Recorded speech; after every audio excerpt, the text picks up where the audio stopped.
تاریخ ایران باستان سرشار از راز و رمزها، اسرار ناگفته و هنرهای فراموش شده است که در طول چندین هزار سال مجموعه‌ای عظیم از وقایع شگفت‌انگیز را از خود بر جای گذاشته و امروزه ما به عنوان میراثداران این تاریخ پرشکوه ملزم به آگاهی از آن و تلاش برای کشف معماهای بیشمار بر جای مانده از گذشته اسرارآمیز سرزمینمان هستیم. نبردها و جنگها بخشی جدایی ناپذیر از تاریخ ایران بوده و نیاکان ما در گستره وسیعی از زمان درگیر دفاع و یورش به دشمنان خود بودند.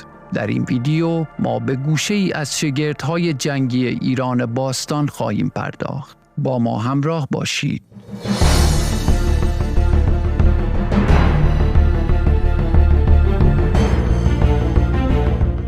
1500 سال پیش از میلاد در یونان و روم باستان سربازان و جنگجویان برای محافظت از خود در نبردها از زره‌های فلزی ضخیمی استفاده می‌کردند. این صفحات فلزی قسمت‌هایی از بازوها، شانه و سینه سربازان را در برابر تیر و شمشیر دشمنان پوشش می‌داد و از آنها محافظت می‌کرد.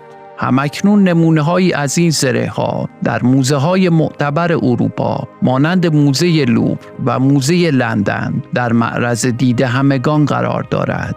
اما این زره‌های فولادی یک نقطه ضعف بسیار بزرگ داشت و آن وزن بسیار زیاد و سنگینی بیش از حد آنها بود، به طوری که یک جنگجو در میدان نبرد باید اضافه وزنی بین 50 تا 75 کیلوگرم را تحمل می کرد و همچنین زرهی که برای اسب‌ها ساخته می شد بین 150 تا 200 کیلوگرم اضافه وزن را به آنها تحمیل می کرد. اما در همان دوران هنرمندان باهوش ایران باستان با استفاده از هوش سرشار خود و با هنری که از هزاران سال پیش در وجود آنها نهادینه شده بود، راه حل هوشمندانه ای را برای این مشکل بزرگ ابداع کرده بودند. این راز بزرگ در هنری ظریف نهفته بود که به آن زربافت و یا سیمین بافت می گفتند. ایرانیان می توانستند فلزاتی مانند طلا، نقره و حتی فولاد را به شکل الیاف بسیار نازکی درآورده و سپس آنها را با موادی مانند پشم و ابریشم بافته و برای مقاصد بسیاری مورد استفاده قرار دهند. هنرمندان ایران باستان با استفاده از الیاف نازک طلا که با تارهای ابریشم بافته میشد، لباسهای بسیار زیبایی می ساختند که بانوان ایرانی آنها را در جشنهای مختلف بر تن می کردند. این لباسها به زربافت یا زربفت مشهور بودند.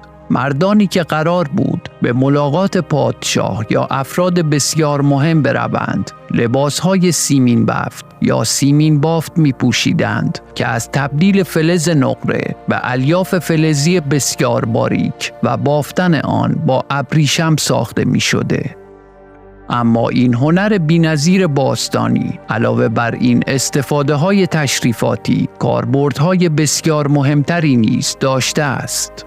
هنرمندان ایران باستان با تبدیل فولاد به رشته‌های بسیار نازک و ترکیب آن با پشم و یا نخ، زره‌های جنگی بسیار سبکی را ابداع کرده بودند که وزنی در حد لباس‌های ضد گلوله امروزی داشته.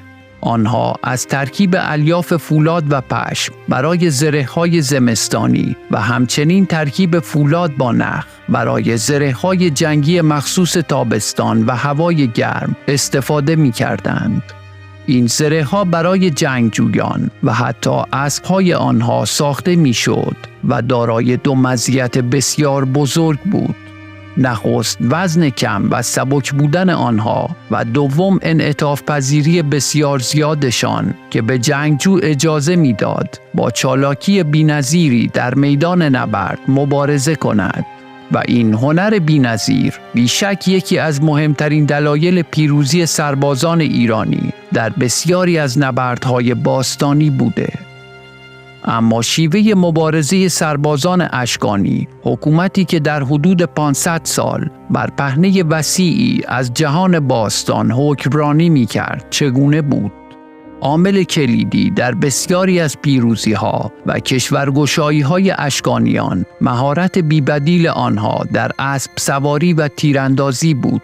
ترفند بزن در بروی معروف پارت‌ها که شامل عقب نشینی ساختگی هم می‌شد، به خوبی از عهده برهم زدن صفوف منظم سپاه حریف برمی آمد.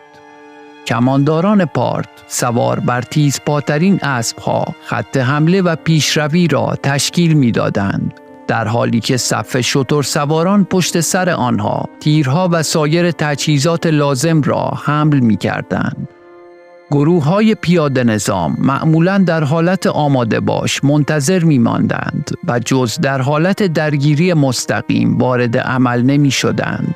وقتی سوار نظام دشمن دست به تعقیب آنها می‌زد، سربازان اشکانی پاسخ مناسبی در چنته داشتند. مهارت مرگبار آنها به تیراندازی پارتی شهرت داشت.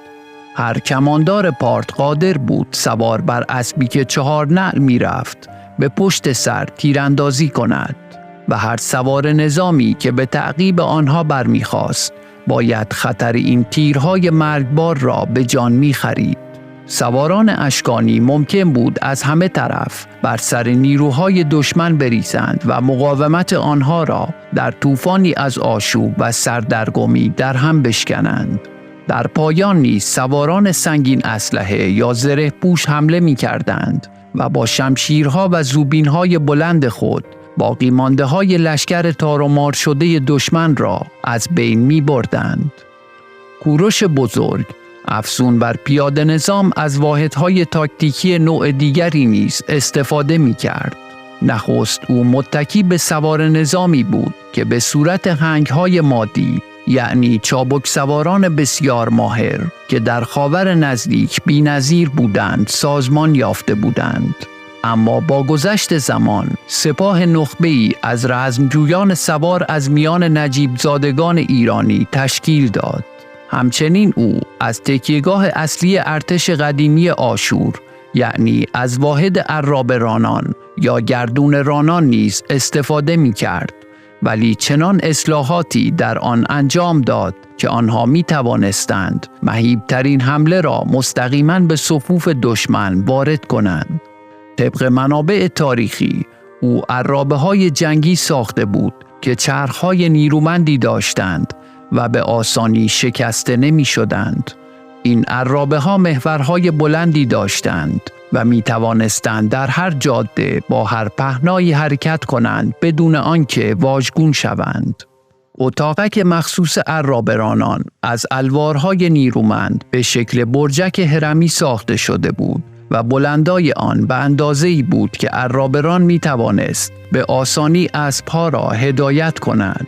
به علاوه به جز چشم‌ها سراسر بدن هر راننده زره پوش بود.